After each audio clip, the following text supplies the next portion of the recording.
కావాలనే మీ కలను నెరవేర్చుకోండి. సంప్రదించండి హెగ్డే ఫెర్టిలిటీ, హైదరాబాద్, తెలంగాణ. నమస్కారం, వెల్కమ్ టు ఐ డ్రీమ్. ధర్మ మార్గం విత్ విజిత కార్యక్రమానికి స్వాగతం.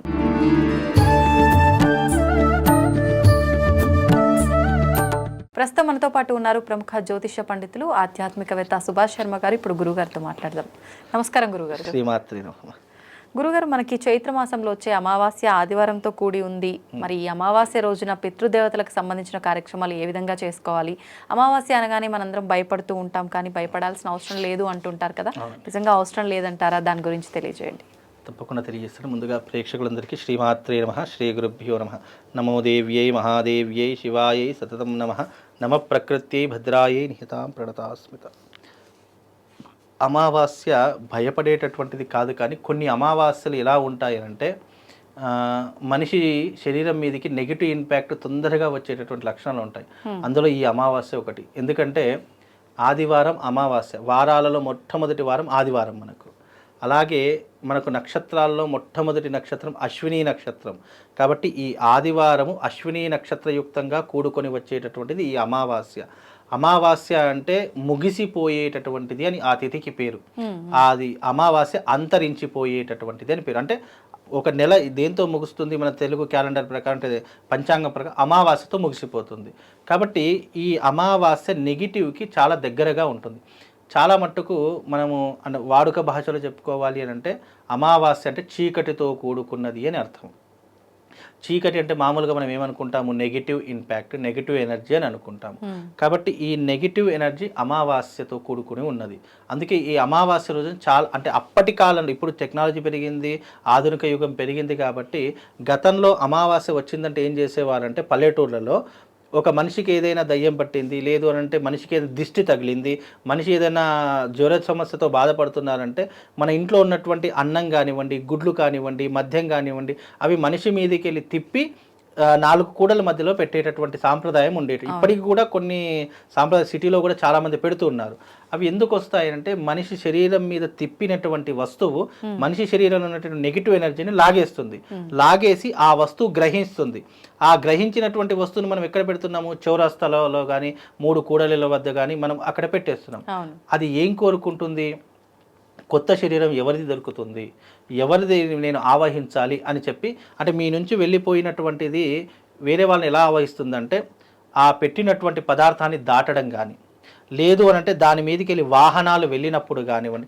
మనకు తెలియదు, మనము ఏదో ఏమరపాటులో ఉంటాము, అది తెలియకుండా దాటేస్తూ ఉంటాము. అది వెంటనే దాన్ని ముట్టుకున్నా, అది కదిలించినా, దాని మీదకి వెళ్ళి ఏదైనా వాహనాలు వెళ్ళినా అది వెంటనే ఆ వ్యక్తిని పట్టేసుకుంటుంది. అంటే మనలో ఉన్నటువంటి నెగిటివ్ ఇంపాక్ట్ వేరే వ్యక్తిలోకి వెళ్ళిపోతుంది. అందుకనే ఇలాంటివి జరిగేటటువంటి అవకాశాలు ఎక్కువగా ఎలా ఉంటాయంటే అమావాస్య తిథి రోజునే ఎక్కువగా ఉంటాయి. మరి తాంత్రిక విద్యలు చేసేవాళ్ళు, క్షుద్ర పూజలు చేసేవాళ్ళు, బలులు ఇచ్చేవాళ్ళు, మళ్ళీ అవన్నీ కూడా అమావాస్య రోజునే జరుగుతాయి.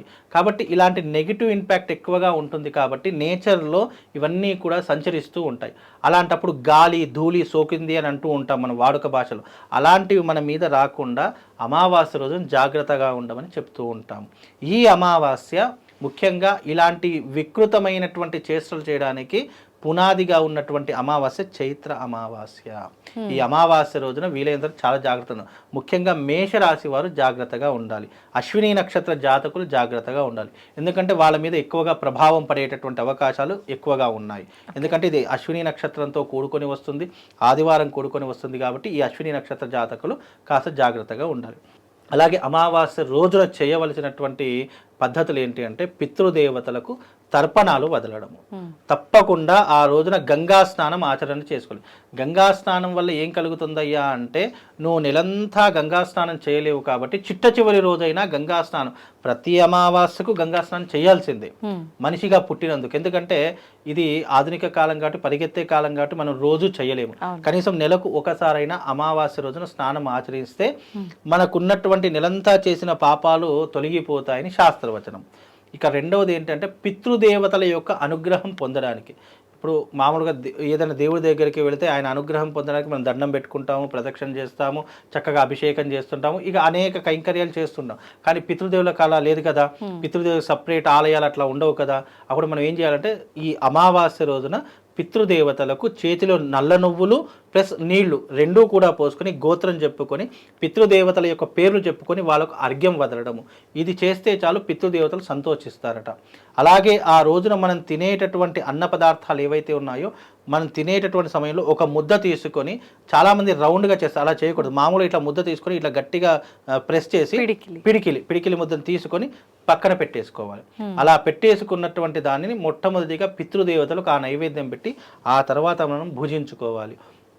ఆ తర్వాత శివారాధన చేసుకోవాలి. అమావాస్య రోజున ఎవరైతే శివారాధన ఆచరిస్తారో వారికి శని భగవానుడు కూడా ఏం చేయలేడట. అది శివుడికి శనికి జరిగినటువంటి సంభాషణలో మనకు శివపురాణంలో చెప్పడం జరుగుతుంది. శని భగవానుడు శివుని ఆరాధించేటటువంటి సమయంలో అప్పుడు శివుడు అంటాడట, ఏమని అంటే, నన్ను ఆశ్రయించినటువంటి వారికి, నన్ను శరణు కోరుకున్నటువంటి వారికి, నీకు ఇష్టమైనటువంటి తిథి అయినటువంటి అమావాస్య రోజున ఎవరైతే నన్ను పూజిస్తారో అర్చిస్తారో ఆరాధిస్తారో వాళ్ళను నువ్వు ఏమీ చేయకూడదని చెప్పేసి శని భగవానుడు దగ్గర మాట తీసుకుంటాడు. అందుకే అమావాస్య శివారాధన చేస్తే శని భగవానుడు వాళ్ళని పట్టి పీడించడం అని శాస్త్రం. అందుకే ఆ రోజున శివారాధన చేసుకుంటే విశేషమైనటువంటి పుణ్య ఫలితం కలుగుతాయి. ఇక అమావాస్య రోజున చేయవలసినటువంటి దానం ఏంటి అంటే గుమ్మడికాయ దానం చేయవచ్చు, విశేషంగా అన్నదానం లాంటివి చేయవచ్చు. ఆ రోజున అంటే అన్నదానం ఎవరి పేరు మీదుగా, పితృదేవతల పేరు మీదుగా అన్నదానం చేయాలి. ఆ రోజున విశేషంగా చెప్పులు కానివ్వండి, గొడుగు కానివ్వండి, విసనకర్ర కానివ్వండి, ఈ దీపము కానీ దానం ఇవ్వాలి అనేటటువంటి శాస్త్రవచనం. ఈ రకమైనటువంటి దాన ధర్మాలు, ఈ రకమైనటువంటి అర్ఘ్య ప్రదానాలు చేస్తే ఆ అమావాస్య రోజు చేసినటువంటి పుణ్య ఫలితము, పితృదేవతల యొక్క పుణ్య ఫలితం వాళ్ళ వంశానికి చేరి వాళ్ళ వంశం ఎప్పుడు కూడా సమృద్ధిగా ఉంటుంది. అలాగే శివానుగ్రహంతో వాళ్ళ వంశం ఎప్పుడు కూడా అభివృద్ధిలోకి రావడానికి ఇది కారణమవుతుందమ్మా. ధన్యవాదాలు గురుగారు. శ్రీమాన్.